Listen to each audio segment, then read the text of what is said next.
Oi, tudo bem? Já começou mais um programa. Eu sou a Elga Figueiredo e vou estar com você na próxima hora com muita informação e muita conversa boa. Seja bem-vindo a mais um Elga e Você e já confere aí o programaço de hoje. A gente sempre discutiu política desde pequeno dentro de casa, né? Em 2012 tive a oportunidade de ser vereador no município de Primavera, né? E naquele momento de um jovem garoto que tinha medo de não ser eleito num resultado da urna de 14% dos votos da população. E o que mais me traz entusiasmo e amor, assim, pelo trabalho desenvolvido é esse carinho. Hoje, se você pudesse descrever um momento que realmente foi uma virada de chave para você. Enquanto eu era assessor, que eu via às vezes os vereadores lá, eu falava, cara, mas eu posso fazer melhor do que esse cara, né? A diferença entre nós são os votos, né? A neurologia é uma área extremamente ampla e muito necessária, né? Sim. Tem pego bastante casos de pacientes que tiveram Covid e ficaram com sequelas neurológicas, principalmente na memória, né? Sim. Muitas vezes a gente consegue controlar esses pacientes psiquiátricos apenas fazendo ele dormir melhor. Olha Né? só. Então, o foco precisa ser diminuir o foco, né, para o tratamento medicamentoso e muitas vezes aumentar o foco na melhora da qualidade de sono, fazendo o que a gente chama de medidas não medicamentosas, né? E aí, gostou? Então fique ligadinho que o Elga e Você só está começando.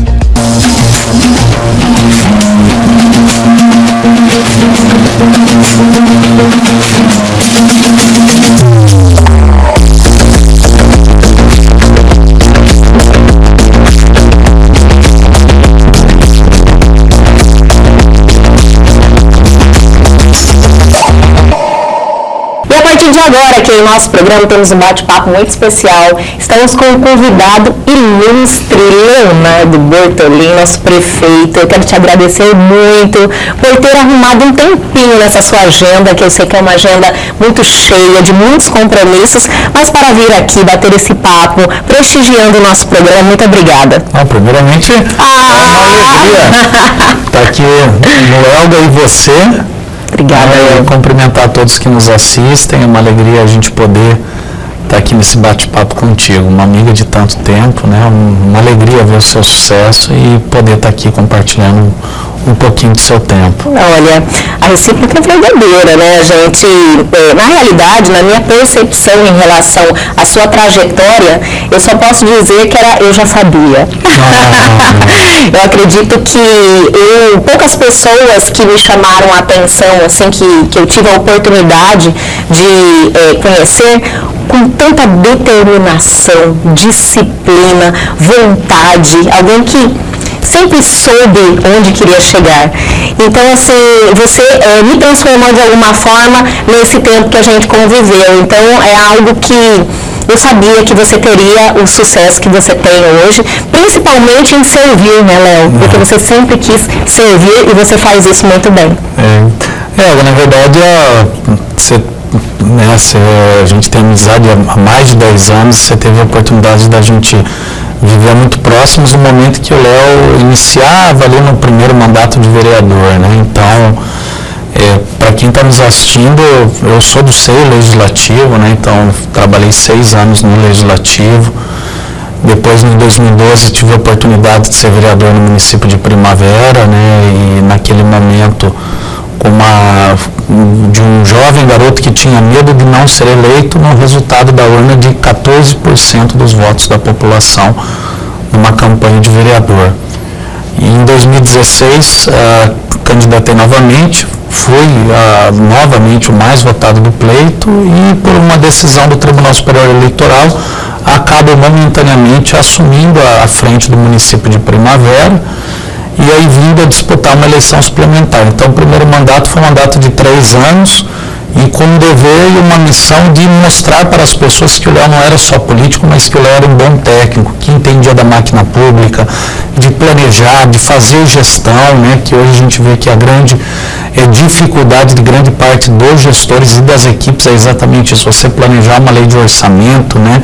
Desde como você equilibrar dentro da LDO, da LUA e aquilo que você sonha para o município você conseguir tirar do papel e resultar numa melhoria para a população.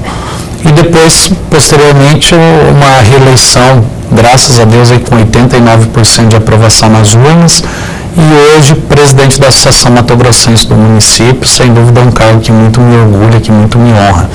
Mas eu acho que tudo isso passa por uma palavra que você disse, né? É a dedicação, você ser determinado realmente em fazer aquilo que gosta. Eu sempre gostei muito de estar no meio da população, de estar no front ali, né? Você conhece, você sabe como que é, da gente poder interagir e fazer através do nosso trabalho aquilo que mais enche a gente de orgulho, que é fazer bem ao cidadão, né? Você passar, independente de qualquer cargo, você poder olhar e dizer, deixei um legado para a minha sociedade, deixei um legado aí para a população. Que maravilha, Léo.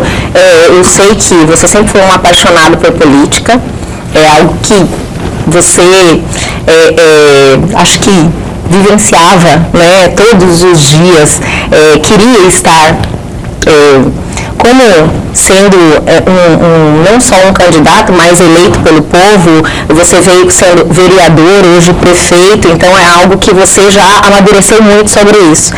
Então, do sonho à realidade, hoje você conseguiu estar onde está, fazer vários projetos, ter uma aprovação muito expressiva, que quase 90% de aprovação no segundo mandato. Isso aí, eu acredito que mais difícil, é muito difícil.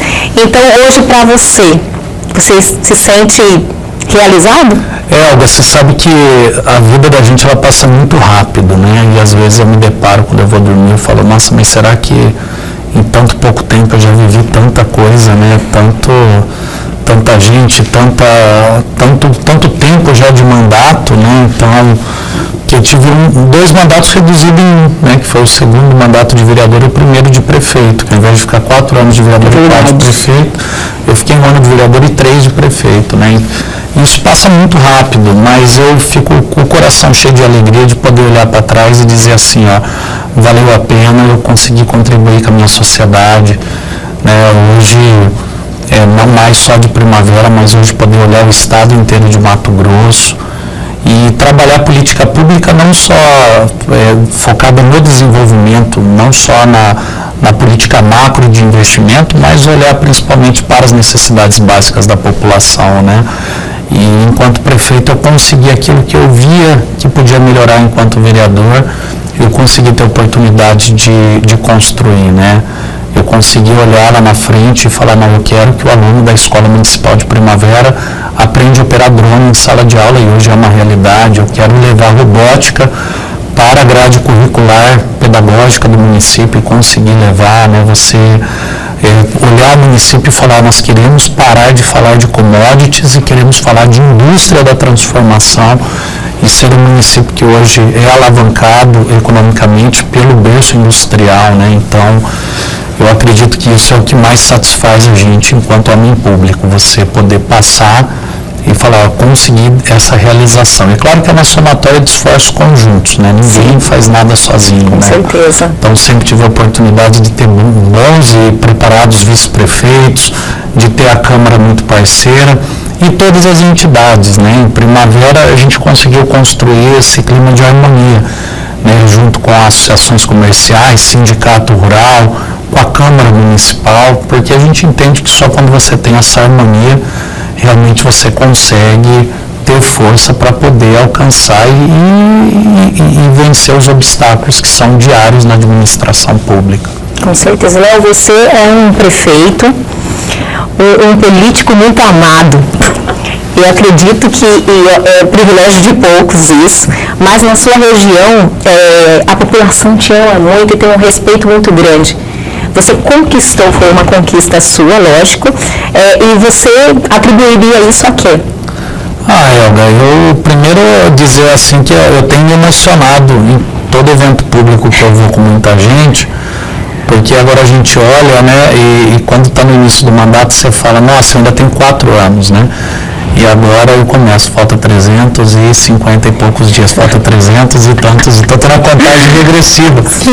E o que mais me traz entusiasmo e amor, assim, pelo trabalho desenvolvido é esse carinho. É essa recepção, é quando você vai discursar e você não consegue, porque as pessoas estão emocionadas, te emocionam, porque elas vibram. Principalmente nesses eventos grandes, onde você passa, as pessoas puxam, querem tirar uma foto. Então, eu acho que o principal que eu vou levar de experiência positiva desses 2 mandatos de prefeito é esse carinho que me emociona, né? Esse carinho, essa vibração da população. E acredito que isso, independente do cargo que está, eu sempre falo que o pior defeito do ser humano e do político é a prepotência, né? E do político achar que o mandato não acaba, né? 4 anos passa muito rápido, né? E quando você vê um deslize, né? Às vezes um aperto de mão, um abraço que você deixou de dar, pode lá na frente te resultar num desgaste, num descontentamento. E a falta de fé também das pessoas, né, no político.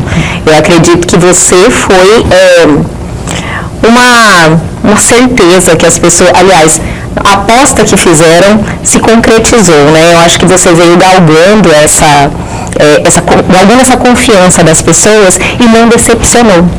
Obrigado. Eu acho que a confiança depositada no Léo foi muito grande, né? Eu não sou de origem de família política, né? Não sou de origem de família forte financeiramente. Você conhece a minha família, né? E eu acho que a confiança da população foi muito grande, né? Foi no primeiro mandato de prefeito eu ainda era um pouco desacreditado, né? Porque as pessoas falavam, o Léo foi um bom vereador, mas muito novo para ser prefeito. Né? Foi mais jovem? Naquela oportunidade foi o primeiro mandato com 31 anos, né? Sim, então, bem jovem. Então você assumiu o município com 31 anos, por mais pela formação, por conhecer um pouco da gestão pública, mas foi um desafio para principalmente você deixar a digital no município, né? Poder fazer um pouco diferente do que era feito. Mas você fez muito diferente, né? Porque Primavera é outra cidade, eu conheço, tive uma proximidade com a cidade. Tem muitos amigos, né? Muitos amigos, é a minha segunda cidade, Primavera do Leste, graças a você, lógico. Mas eu vi uma transformação da cidade, e não só eu, né, como o estado inteiro viu isso acontecer. A Primavera é uma cidade com muito potencial, sempre teve, mas com a sua gestão você transformou em vários segmentos. Então foi o seu planejamento, tudo que você fez, você conseguiu concluir? Tudo não. Tudo não, e o que me frustra um pouco é ver que algumas coisas eu não tenho mais tempo, não vou conseguir fazer. Mas a gente pode olhar, né? Quando vamos falar de saúde, nós dobramos o número de unidades de saúde em 6 anos. Nós assumimos o município com 34 praças e estamos hoje entregando 54 equipamentos públicos, né? E alguns que se tornaram cartões postais, como é o caso da Orla do Lago, né? Trabalhamos muito fortemente na política pública de mobilidade urbana. Primavera é uma das cidades com o maior índice per capita de veículos emplacados do Brasil. Então os bairros tinham que se comunicar e muitas obras estruturantes, uma hierarquização de vias, né? Poder tirar do papel o plano de atração de indústrias e grandes redes para que Primavera se consolidasse como uma cidade polo da região sul do estado, né? Então são muitos fatores assim, são números que nos deixam cheios de orgulho, que é um trabalho de uma equipe toda que é muito dedicada, se conhece a equipe nossa de secretários, mas acredito que algumas coisas, infelizmente, ficam aí para o próximo gestor, né? Não tem como ter terceiro mandato, ainda não. Não, eu acho que vida, trajetória política, a gente passa, tem que dar oportunidade, espaço para que outros venham, as ideias novas venham, né, que as pessoas possam oxigenação, né? Exatamente, a oxigenação ela é necessária em qualquer poder, né? Senão a gente vai vivenciar um preceito de ditadura, né? E não é isso que nesse Brasil democrático a gente almeja. E vamos dar uma paradinha bem rapidinho e a gente já volta.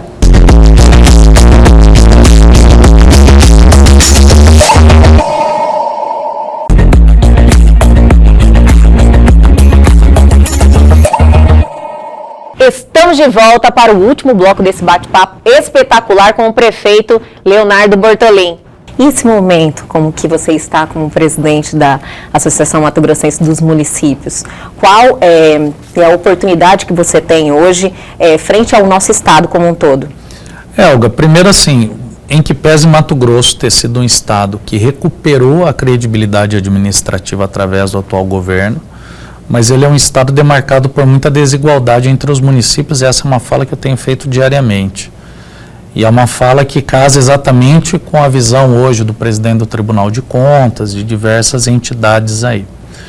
Mas você passa a ter um panorama de você olhar o estado todo e você vê assim que, prioritariamente para os menores e mais pobres municípios, é o preceito fundamental da associação. Municípios que às vezes não têm condição de contratar um engenheiro, município que às vezes, é o caso, por exemplo, de Barão de Melgaço, a 100 quilômetros aqui da capital, que hoje tem condição de pagar R$ 1.700 para o secretário municipal. Então, a dificuldade financeira, a prefeita lá tem sido uma verdadeira guerreira, mas a dificuldade financeira não permite muitas vezes que o município avance administrativamente. Então, a MM, para quem está nos assistindo, ela tem o seu papel principal, que é o fortalecimento institucional do municipalismo. Então, tanto dando voz às pautas junto à Confederação Nacional, como debates em relação à reforma tributária, em relação à questão de distribuição de FPM, como também nos temas que vamos tratar como paroquianos, que são os temas aqui no estado que têm gerado insegurança jurídica aos municípios matogrossenses, principalmente quando a gente fala da parte econômica, que é a questão da moratória da soja, que tem que ser muito ainda debatido, principalmente com o governo e com o Fórum Agro e a ProSoja, porque você imagine não permitir a originação de soja de municípios como Alta Floresta por se encontrar dentro de um território do bioma amazônico. E a moratória ela vem exatamente para proibir essa originação, Então, quando a gente fala de zoneamento socioeconômico, quando a gente fala de redemarcação de terra indígena, a questão das áreas úmidas, que foi um medo muito grande que assolou a parte principalmente do Araguaia. Então, a MM ela tem esse papel de protagonizar essas discussões. E, paralelo a isso, a associação nossa em Mato Grosso, o que difere de muitas associações no Brasil é que ela passou a prestar serviços de fundamental relevância e importância na administração das prefeituras. Então, tanto na orientação tributária, na orientação jurídica, na parte de projetos. Agora nós trouxemos mais um investimento de pessoal lá para trabalhar a captação de recursos com a União. Os ministérios têm muito recurso e os municípios não estão conseguindo acessar, porque falta aparelhamento técnico dentro das prefeituras. Então, são vários trabalhos que a associação exerce, que são fundamentais hoje para as prefeituras de Mato Grosso, e em especial a grande maioria que são municípios muito pobres, municípios com baixa população, mas que merecem ter o mesmo tratamento de equidade do que qualquer outro município. É um desafio muito grande, Léo? É um estado de extensão continental. Sim. Um estado com uma logística, por mais que o governo tenha avançado muito, mas quando você fala de algumas regiões do estado, não tem como você procurar solução senão de maneira consorciada, que é a questão dos próprios resíduos sólidos. Então você tem município que o município mais próximo está a 200 quilômetros, que não tem estrada totalmente trafegável. Então são municípios que sozinhos não levam a solução da população, e que você precisa pensar políticas públicas de fortalecimento consorciado, Então é um desafio muito grande, mas nós estamos muito animados para poder unir forças a várias outras entidades e poder vencer os desafios aí, principalmente desse ano, que é um ano muito difícil. Com certeza. É um ano eleitoral, é um ano que se prevê queda nos repasses constitucionais, é um ano que, devido à questão da produção agrícola, que deve ter uma queda, vai impactar também nos repasses e principalmente no capital circulante. Então, o produtor que ia trocar de caminhonete, o produtor que ia construir uma casa, por menor que tenha sido às vezes o impacto desse produtor, ele já vai segurar o dinheiro, né? Porque tem produtores aí que realmente vão ter cerca de perdas aí, não estamos falando uma perda média do Estado, mas tem produtores que vão perder 30%. O agro, ele está em um momento delicado, né? Delicado, com certeza. Né? Então, eu acredito que vai ser um ano difícil, um ano de eleição, de fechamento de contas, onde a gente tem que auxiliar na procura pelo equilíbrio fiscal das prefeituras. É um momento que está quase ali, tá todo mundo nesse meio do que vai ser a reforma tributária, né? Que começa aí nos próximos meses, no próximo 2027 começa a acontecer. Sim. Né? Os municípios tendo que alcançar um melhor índice dentro do ICMS, né? Então, a IMM ela vai ter um papel muito forte nesse ano. Olha que maravilha, que bom que temos um gestor, né, com todo esse conhecimento. Uma das coisas que eu acredito que seja um diferencial muito grande, Léo, é a sua responsabilidade em relação a estar preparado para ocupar o cargo. Você busca sempre o conhecimento e você também, eu acredito que incansavelmente, você tenta fazer o seu melhor, né? Sempre. Eu acho que desde a hora que a gente acorda, né, a gente tem que procurar uma doação ao máximo para tudo aquilo que a gente se predispõe a ser, né? Então, desde político, desde apresentadora, né? Desde pai e mãe, né? Verdade, tem o lado pessoal também. Que é um desafio também, mas que é muito bom, né? Sei que mãe recém também. Sim, obrigada. Quem conhece a sua história, eu acredito que um traço muito marcante em relação a tudo que você fez e faz é a sua energia. Todo mundo fala, meu Deus, como o Léo, para os íntimos, né? Como o Léo tem tanta energia. Léo, você sempre foi assim? Olga, na verdade, é claro que a gente passa pelos altos e baixos, né? Então ele não dorme, ele não dorme, não é possível. Mas a cabeça não desliga até quando a gente deita, né? Porque você está dormindo, você está sonhando com a solução de algum problema. Às vezes eu acordo no meio da noite e anoto para não esquecer. Jura? Sério. Sério, sonhou e você vai lá na hora. E até hoje eu estava no médico, ele falou assim, Leonardo, mas o sono não tem, se você deixar de dormir meia hora por dia, é 7 horas que você dormiu menos na semana, né? Mas realmente quando eu deito eu descanso, mas eu gosto de acordar muito cedo e de estar em todos os lugares, né? Então as pessoas às vezes acompanham na rede social e falam, mas como que você estava em Primavera, agora você está em Cuiabá? Estava em um evento cedinho, está em outro. Não, eu e a Esther esse dia nós somos em 11 eventos no sábado. 11 eventos? Trocamos de roupa 2 vezes dentro do Meu carro. Deus! A agenda continua. De aniversário de bairro a formatura. Ainda? Uhum. E você mantém essa relação ainda próxima do seu eleitor, né? Não, muito. É muita dedicação. Muito, né? Mas é isso que faz a diferença, né, Léo? É verdade, eu acho porque você consegue estar próximo e realmente ter uma troca, que eu acredito que muita coisa do que você visualiza, né, é uma sensibilidade que você tem, por estar próximo. E às vezes as pessoas perguntavam assim, qual que é o principal eleitorado? Não existe um principal eleitorado, né? Você tem que dar a mesma atenção, desde lá da pessoa que é responsável por varrer a rua, pela limpeza da cidade, né, que com tanto carinho acorda cedo, trabalha, até o mais alto empresário, né, que às vezes tem até um padrão a nível nacional e que investe em Primavera. Então, para estar nesses dois públicos aí antagônicos muitas vezes, é que a gente tem que se desdobrar e ter esse pique, essa animação de poder estar vivenciando tudo isso. Que maravilha. Léo, do propósito do nosso programa, é mostrar a trajetória de pessoas para ser exemplo para muitos. E você é um exemplo muito grande. Eu quero que você nos diga sobre como tudo começou. Você, um traço marcante da sua vida. Você sempre foi um bom comunicador? Sempre foi uma pessoa que se relacionou bem? Ou foi algo que você construiu? Olga, na verdade a gente sempre discutiu política desde pequeno dentro de casa, né? Nós somos do interior de São Paulo. Era um assunto que se discutia na sua casa? Meu pai sempre gostou, né? Eu perdi meu pai aos 17 anos, já em Mato Grosso, mas é algo que a gente sempre discutia dentro de casa, né? E aí quando nós mudamos para Mato Grosso, fomos direto à Primavera, exatamente porque levados por uma das famílias pioneiras de lá, que é a família Cosentino, na oportunidade de melhorar a vida, de ter um emprego melhor, né? E infelizmente, quando eu tinha 17 anos, ele acabou falecendo.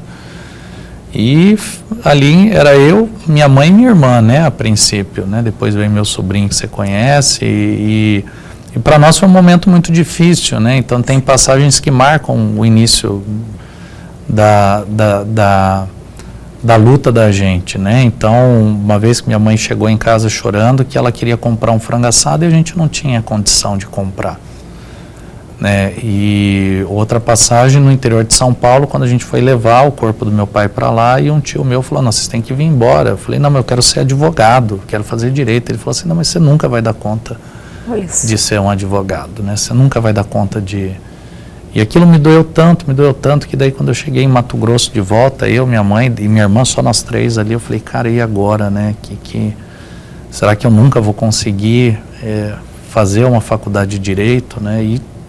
E depois, posterior, Deus foi abençoando a nossa vida, né? Entrei na faculdade bolsista, a princípio, e aí depois tive a oportunidade de ser assessor, sempre procurei ter uma boa relação de amizades e os amigos foram me ajudando, então aí fizemos os primeiros investimentos privados, né, coisa pequena, mas aí, e graças a Deus a cada dia a gente foi subindo um degrau para poder aí, ao longo desses anos, hoje estar prefeito e estar presidente da associação, né. Olha que maravilha. Léo, hoje se você pudesse descrever um momento que realmente foi uma virada de chave para você, você tem essa clareza? Olha, eu acho que a vontade de voltar e vencer na vida foi exatamente essa passagem que me marcou bastante ainda na adolescência, né? E depois, enquanto eu era assessor, que eu via às vezes os vereadores lá, eu falava, cara, mas eu posso fazer melhor do que esse cara, né? A diferença entre nós são os votos, né? E aí, mas igual você falou, com muito foco, muita determinação e eu acho que o principal, tem que gostar de gente, né? Não tem esse político de bastidor, esse político de onda, né? Até esse político virtual, né? Que gosta de, às vezes, ganhar engajamento no grito, sem mostrar trabalho, sem estar perto da população. Esse é um político que está saindo já do mapa. Veio muito rápido e está acabando muito rápido também, né? Porque uma moda, uma onda. Uma onda, né? Sim. Uma onda negativa. Porque o político, ele realmente tem que gostar de gente, né? Ele tem que gostar de gente.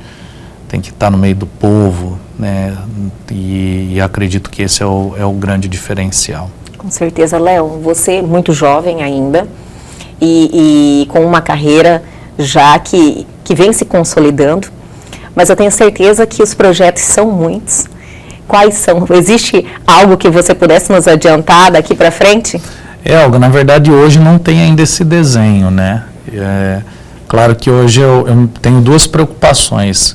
Entregar uma gestão em Primavera melhor do que quando nós iniciamos.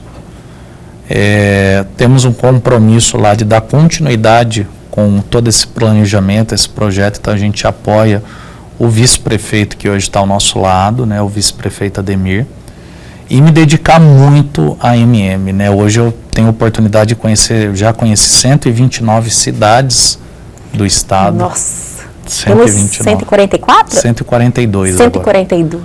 Nossa, então, falta pouco. Falta pouco.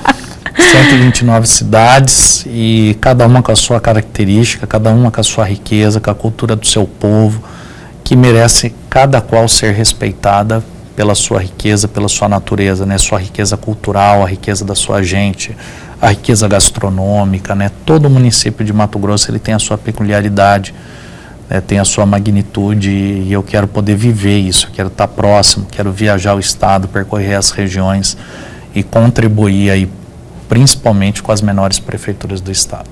Hoje você está se dividindo entre Primavera e Cuiabá? Primavera e Cuiabá. Metade da semana? Quase mais cuiabano que Primavera. Quase mais cuiabano, olha só. Terça, quarta e quinta, eu cheguei ontem à noite, eu fico hoje, quarta, quinta, daí sexta volto para Primavera, essa semana eu volto na quinta à tarde, eu fico sexta, sábado, domingo, segunda e assim vai.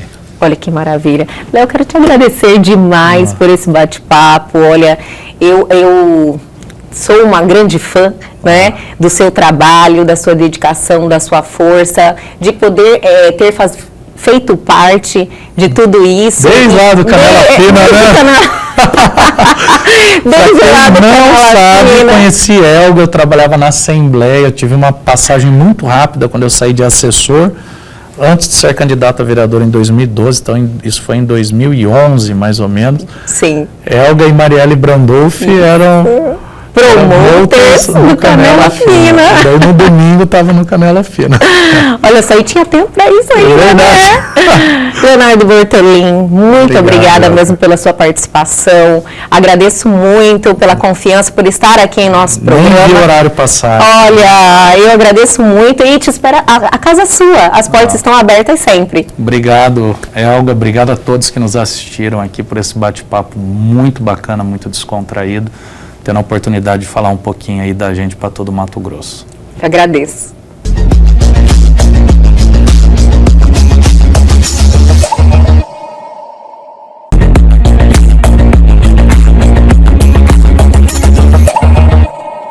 E a partir de agora, aqui em nosso programa, temos um bate-papo espetacular. Estamos recebendo o doutor Vladimir Malheiros, neurologista. Quero te agradecer muito, doutor, por ter aceitado o convite. Era um convite que eu tinha feito há algum tempo, mas agora sua agenda teve um espaçozinho para o Elga e você, e eu estou muito feliz. Não, quem está feliz sou eu. Muito obrigado pelo convite. É uma oportunidade, né, para esclarecer algumas dúvidas. São várias, doutor. Eu mesmo tenho várias. Porque o neurologista, eu comentei com o doutor um pouquinho antes de iniciarmos esse bate-papo. Fazendo a minha lição de casa, eu percebi que é uma área muito ampla, né, doutor? Que atende, assim, vários... Tipo, por exemplo, eu fui ver sobre sintomas. Quando eu fui ver os sintomas, sinais de alerta, na realidade, eu falei, meu Deus, eu não sabia que diante de vários sinais de alerta, você pode procurar um neurologista. E eu fiquei, assim, bem impressionada. E é um conhecimento que muitos não têm. É verdade. A neurologia é uma área extremamente ampla e muito necessária, né? Sim. Então, uma área que pouca gente, às vezes, ou de outras especialidades, acaba se metendo, né? A gente tem uma particularidade muito grande em lidar com esses pacientes, estabelecer o diagnóstico e o tratamento, né? Então, ela envolve doenças tanto do sistema nervoso central, né? Que envolve cérebro e a medula espinhal, sim, quanto as doenças do sistema nervoso periférico, que são os nervos ali que estão nas mãos, nos pés. Então, da cabeça aos pés, a gente acaba tendo que lidar com patologias, né? Entendi. Então, daí a ampla variabilidade de sintomas e de doenças, né? Que podem ser tantas doenças como um tumor cerebral, um derrame, até um problema no pé, como uma neuropatia periférica, por exemplo, que é muito comum em diabéticos, né? É realmente muito amplo, né, doutor? É verdade. Doutor, o doutor Vladimir já tem muitos anos, né, como médico, atuando aqui em Cuiabá, Mato Grosso, uma lista gigantesca de pacientes, né, muita experiência. O que o senhor me diria em relação à evolução das patologias que a neurologia trata? Existe algo ou algum tipo de patologia que hoje em dia nós temos assim que ligar o sinal de alerta, ter um comportamento vigilante? Elga, a neurologia é uma das áreas que eu costumo chamar de grandes fronteiras da medicina. Então, vem aparecendo cada vez mais doenças novas, né? E isso algumas é fato, doenças, então, né, doutor? É fato. Então, doenças muitas vezes ligadas à imunidade, por exemplo, às vacinas, doenças infecciosas que envolvem o sistema nervoso central, como o Zika vírus, por exemplo, que era um vírus que entrou no Brasil e depois a gente descobriu que ele afetava o sistema nervoso central. E uma ampla gama de patologias e, mais recentemente, a Covid, né, 19, isso que eu ia perguntar surgiu para o doutor. Como o pós-Covid, como foi? Pois como está sendo, na realidade, né, doutor? Está sendo. Temos alguma herança? Infelizmente, sim, Elga. A gente tem pego bastante casos de pacientes que tiveram Covid e ficaram com sequelas neurológicas, principalmente na memória, né? Sim. E essa síndrome pós-Covid, né, tem ficado cada vez mais comum. E a população vem notando isso e buscando uma ajuda de um neurologista, né? Então, o importante é isso, que a gente aprenda a dominar a doença, estude cada vez mais sobre ela e ache a melhor forma de tratar esses pacientes. Doutor, ainda sobre essa questão dessa perda de memória pós-Covid, foi algo que foi muito frequente você ouvir alguém fazer essa reclamação. Então, assim, isso foi algo que o Covid trouxe para determinadas pessoas, porque cada ser humano é diferente, né, doutor? Então, algumas pessoas desenvolveram, outras não, sem sequelas. Mas foi algo que é reversível, diríamos assim? Felizmente, na maioria dos casos, sim. Que bom. É uma doença cujo vírus tem um tropismo pelo cérebro, né? Então, ele afetou o cérebro. E numa quantidade maior de casos, houve, por exemplo, a perda do olfato, né? Do paladar, que foi uma alteração extremamente comum, né? Em quem teve Covid, principalmente no início. Verdade. Agora, a síndrome da amnésia, né, das alterações de memória pós-Covid vieram depois. Mas, felizmente, ambos os casos têm uma melhora boa, satisfatória, né? Então, a maioria dos pacientes refere melhora com o tempo. Que maravilha. Doutor, como estamos agora nesse momento, doutor? Agora faz parte do quadro da Ictus, que é uma clínica. Conta um pouquinho dessa fase. Bom, eu fui convidado pela doutora Cristina Gama, que é cardiologista de renome em Cuiabá, e ela me estendeu o convite para a gente montar a nossa clínica dentro da clínica de cardiologia. É um desafio, né, que eu assumi, que resolvi encarar e estou muito feliz, né? A clínica tem um conceito voltado para um atendimento de excelência, né? Então, o público, ele é diverso, tanto de classes média, baixa, mas também focado naquele paciente que busca fazer um check-up em São Paulo, né? Então, nós estamos tentando acabar com isso, fazer com que o paciente faça o check-up aqui em Cuiabá.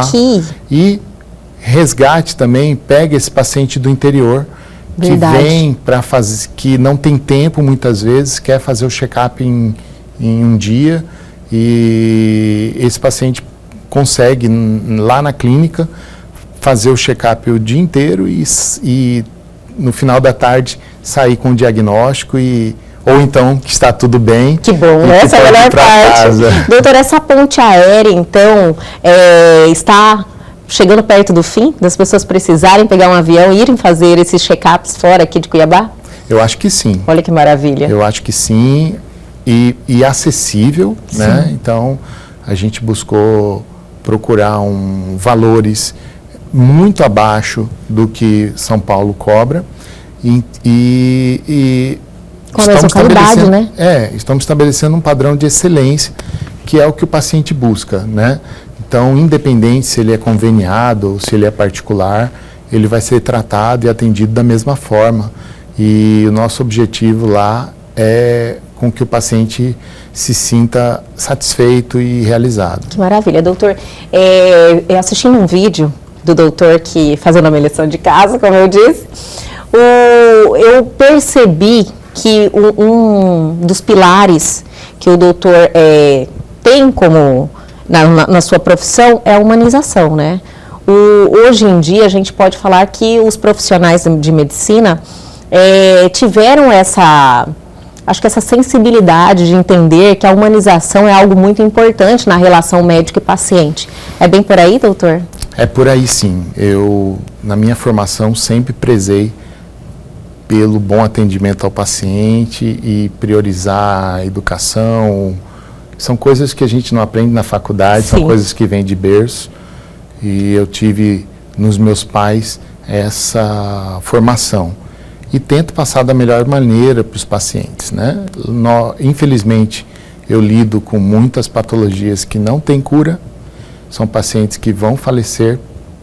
Isso é fato. Sim. E eu sou muito...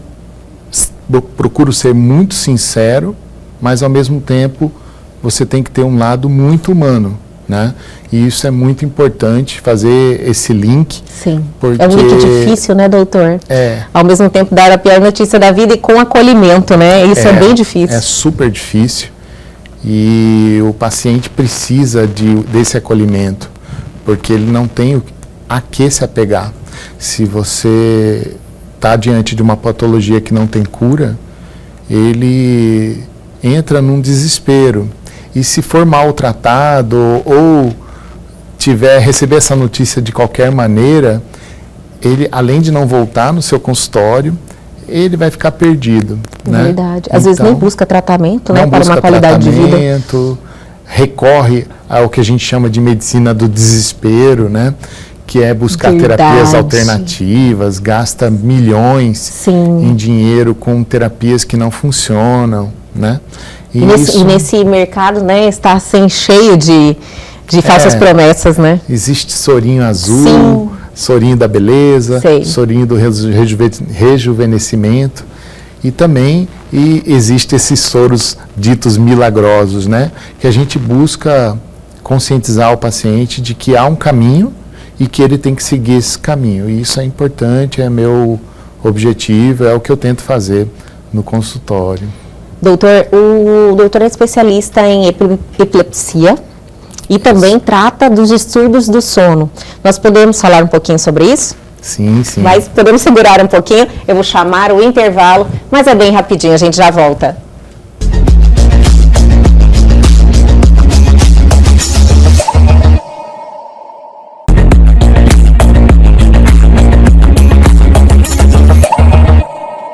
Estamos de volta com este bate-papo espetacular. Olha que oportunidade de receber o Dr. Vladimir Malheiros aqui, neurologista, tirando as dúvidas, transmitindo conhecimento, né, doutor? Que eu acredito que é uma longa história, uma longa caminhada, uma jornada em busca do conhecimento para fazer o bem, né, doutor? É um propósito de vida.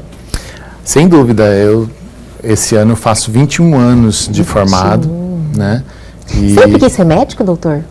Olha, sempre quis ser médico. Sério? Desde o início eu queria fazer medicina. Eu sou da primeira turma da Unic, né? E foi uma turma assim bem peculiar, porque ali tinham gente muito guerreira, um pessoal muito batalhador, né? E formou uma turma assim de ótimos profissionais. Olha que e maravilha. eu tive prazer de estar nesse grupo. Deste grupo eu fui o único que optei pela neurologia, né? E primeiro fiz fiz clínica médica em Brasília, e depois de ter feito clínica médica, fiz neurologia em São José do Rio Preto. Fiz a residência de neurologia. Depois comecei a fazer mestrado e pós-graduação. Fiz uma pós-graduação em neurofisiologia clínica, que é uma área que cuida mais dos epiléticos, né? E Sim. dos pacientes com distúrbio do sono, porque eu fiz medicina do sono também. E só depois de um ano a mais, aí, depois de formado, foram 6 anos de faculdade, mais 6 anos de residência médica. Não para de estudar nunca, né, pós-graduação. Ainda com essa introdução desse momento que nós vivemos, que a tecnologia vem interferindo diretamente, positivamente, né, com certeza, na medicina, que vem mudando aí o mundo. E a gente fica feliz também, porque traz uma perspectiva diferente, né, na área de saúde. Então, eu acredito que os profissionais têm que se atualizar o tempo todo, né? É verdade. E a neurologia não está fora disso, né? É uma área que precisa de muita tecnologia.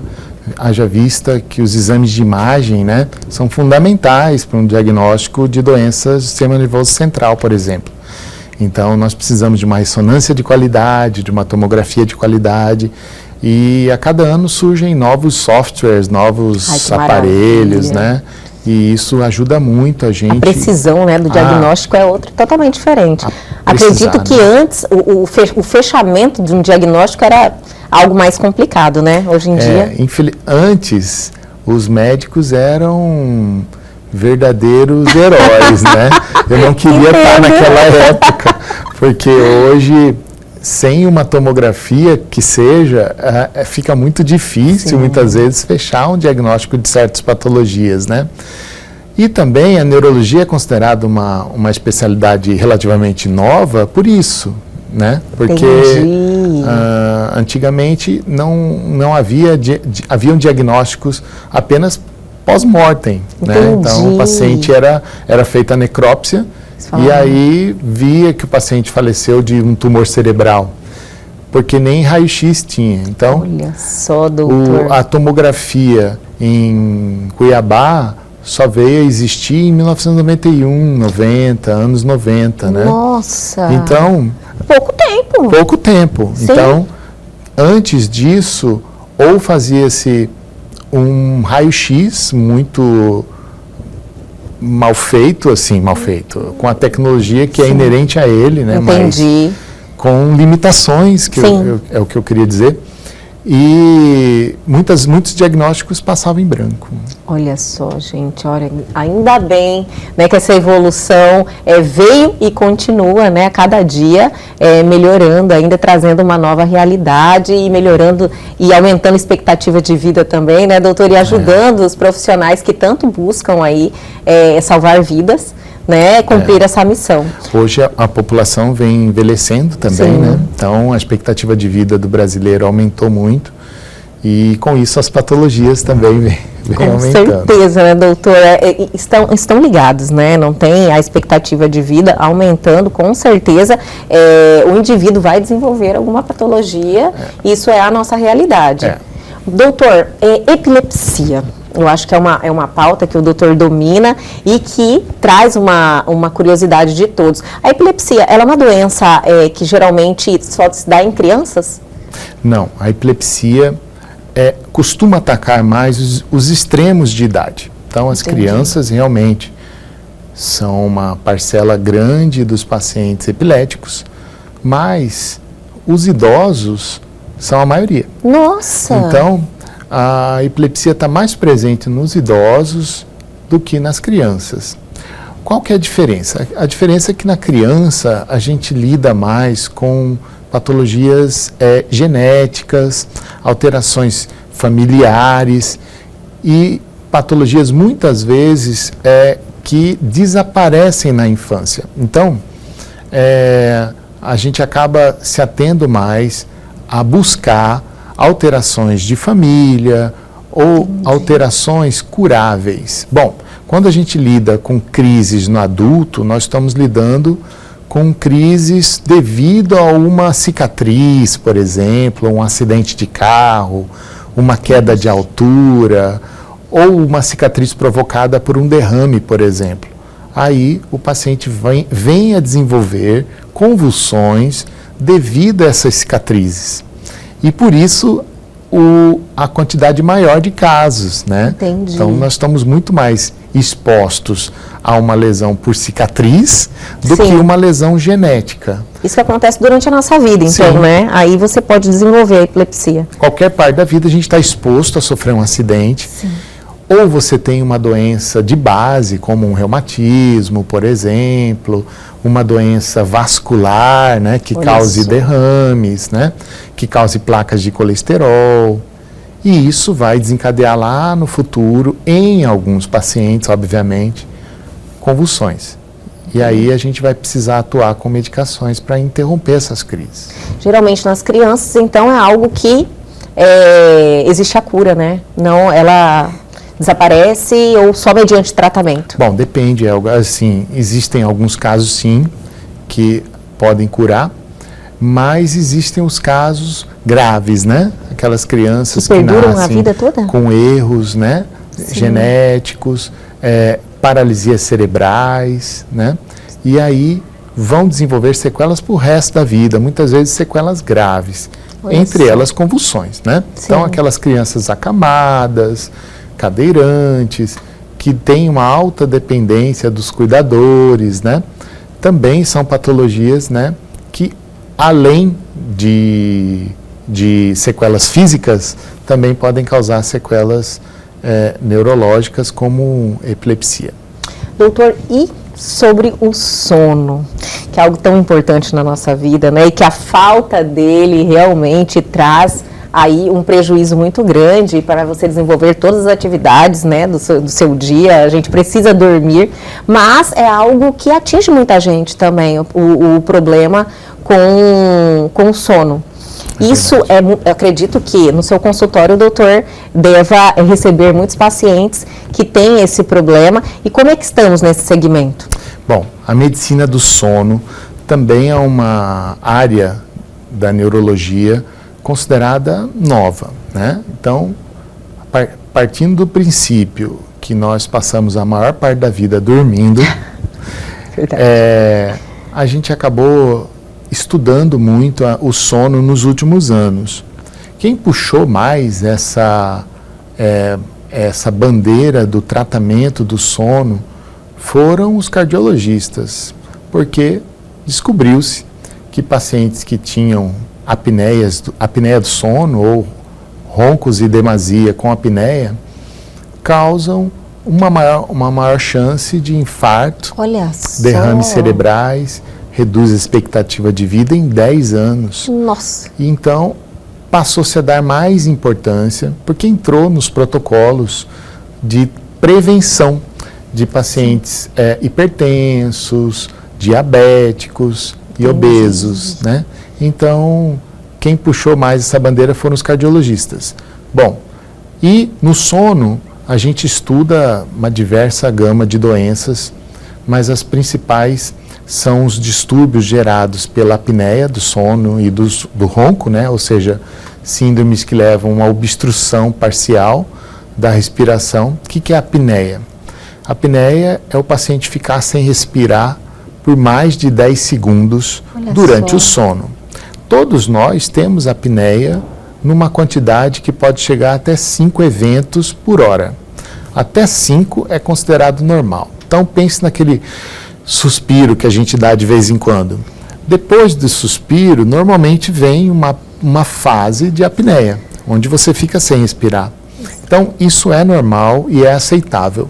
O que não é aceitável é que passe de 5 eventos por hora. Aí começa a vir a doença, a apneia do sono. E aí é essa doença que a gente precisa tratar. A outra área da medicina do sono são o tratamento da insônia, né? Então, muitos pacientes hoje procuram um consultório para achar um remédio para tratar o sono, né? Para fazer dormir, né? Para dormir. E hoje o Brasil, infelizmente, né, é o campeão mundial do uso desses medicamentos. Então, faço aqui um alerta, né, para a população, usar essas medicações com muito cuidado, porque a maioria delas são medicações extremamente viciantes e depois fica difícil a gente fazer esse manuseio. Sim. Doutor, e este livro que o doutor é coautor? Eu queria presenteá-la, né? Obrigada! Nós nos conhecemos de longa data, né? Elga é minha amiga de longa data. Obrigada, doutor. E esse é um livro que eu tive o privilégio de fazer um capítulo, né, sobre paralisias cerebrais, e fui convidado, né, pela doutora Rosa Graciela, que me fez o convite assim para outros colegas também de Mato Grosso, e eu fiquei muito honrado com esse convite, e eu vim trazê-lo de presente. Doutor, muito obrigada. Aqui, esse livro envolve diversas patologias, né, de uma perspectiva de transtornos e distúrbios e deficiências. Então, fica aqui o meu singelo presente para você. Obrigada, doutor. Obrigada pelo carinho. Família e sociedade, passo a passo. Vou mostrar aqui o meu presente Dr. Vladimir Malheiros, coautor do livro, nessa área, né, paralisia cerebral, doutor. Sim, eu fui convidado a falar sobre paralisia cerebral, que é um distúrbio que pode acometer o feto, desde o feto, dentro da barriga da mãe, como a criança até o primeiro ano de vida. Então, é uma doença que envolve uma sequela que é definitiva e a gente tem que buscar remediar as sequelas com as medicações e os tratamentos disponíveis. Uma das sequelas da paralisia cerebral podem ser as convulsões, né? Então, muitos pacientes com paralisia cerebral também vão precisar do uso de anticonvulsivantes e por isso que a gente atua tanto nessa área também. Nossa, eu já fiquei muito interessada na pauta, doutor. Eu gostaria muito que o doutor retornasse ao nosso programa, falar um pouquinho mais sobre isso. Lógico, eu acho que o conhecimento ele transforma, né? Enquanto mais a gente tem essa informação, mais a gente evita os problemas. No caso da paralisia cerebral, eu já fiquei super curiosa.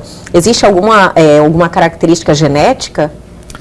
Olha, normalmente as paralisias cerebrais, elas são causadas pelas doenças comuns, que a gente chama de TORCHs, né? Toxoplasmose, rubéola, né? O herpes, que acometem a gestante, né? Entendi. E até o primeiro ano de vida, normalmente a patologia que mais envolve lesão cerebral é a meningite, né? Então, são essas patologias que acabam levando à paralisia cerebral. Existem também defeitos na formação do bebê, né? E isso também não envolve doenças infecciosas, né? Uma placenta prévia, ou um descolamento de placenta, um sangramento intrauterino, ou até um tocotraumatismo, que seriam as lesões causadas na hora do parto, né? E isso poderia causar um parto a fórceps, por exemplo, que fosse mal encaixado, um bebê pélvico. Então, isso poderia gerar pequenas lesões, pequenas ou grandes lesões cerebrais, sangramentos, por exemplo, e isso gerar cicatrizes para o resto da vida, que vão... E aí acarreta a paralisia. Isso, e aí dependendo do lado, da região que pegar, vai acarretar tanto alterações físicas como neurológicas também, cognitivas, né? Sim. Atrasos intelectuais, por exemplo. Nossa Senhora, doutor, para uma mamãe de primeira viagem como eu, essa informação você já fica, meu Deus do céu, será que fiz tudo certo? Será que eu estou correndo risco? Mas, doutor, eu quero te agradecer muito, muito obrigada por mostrar mais uma vez aqui Família e Sociedade, passo a passo, uma perspectiva multidisciplinar de transtornos, distúrbios e deficiência. Muito obrigada mesmo pelo livro, pelo presente, pela oportunidade de conhecimento. Quero te agradecer muito por estar aqui com a gente, por ter aí cedido um pouco do seu tempo, do seu conhecimento, e quero realmente reforçar o convite para o doutor retornar ao nosso programa e a gente estabelecer uma pauta aí que eu tenho certeza que ajuda muita gente, doutor. Eu que agradeço, eu queria cumprimentá-la pelo programa. Obrigada. E pelo seu talento, eu acho você incrível. Obrigada, doutor. Você tem muito talento e eu agradeço a oportunidade de falar sobre uma doença que eu tanto gosto assim, de lidar, né, com os pacientes, com esse tipo de paciente que eu tanto gosto de atender.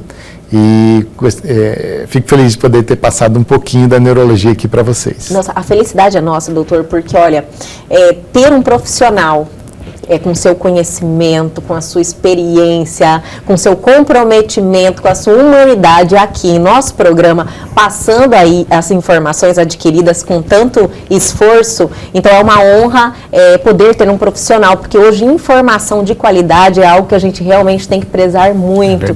Então eu fico muito feliz, viu?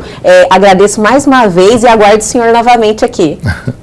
Eu compareço, sim, com certeza. Com certeza. Muito obrigada, doutor. Obrigado a você. E o nosso programa de hoje fica por aqui, mas amanhã nós estamos de volta. Perdeu algo? Quer entrar em contato com a gente? Aproveite a oportunidade. Pegue seu celular agora e aponte a sua câmera ao QR Code que está aí na sua tela. Vá direto ao nosso canal no YouTube e reveja este programa que já está lá à sua disposição. Aguardo vocês amanhã aqui na TV Pantanal, canal 22.1.